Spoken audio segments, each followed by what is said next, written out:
Welcome to Let Me Fix This. Enjoy the video. In this video, I will explain how green tea extract is made. First, we'll look at how the leaves are harvested and prepared.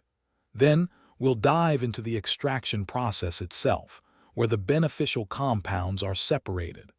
Finally, we'll cover how the extract is concentrated and prepared for its final form, ready for use in various products. The journey begins with selecting high-quality green tea leaves, typically from the Camellia sinensis plant. These fresh leaves are then steamed, a crucial step that inactivates enzymes and prevents oxidation, preserving their natural color and beneficial compounds like catechins.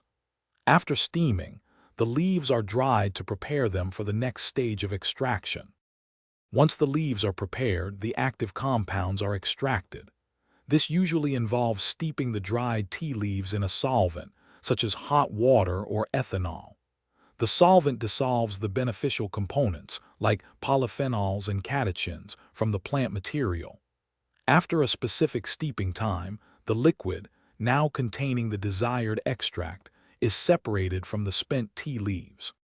The separated liquid extract then undergoes concentration, often through evaporation, to remove excess water or solvent, increasing the potency of the active compounds. Further purification steps ensure a high-quality product. Finally, the concentrated extract is dried, frequently using methods like spray drying or freeze drying, to create a stable powder or liquid, ready for various applications. Thanks for watching. If you found this helpful, don't forget to like and subscribe.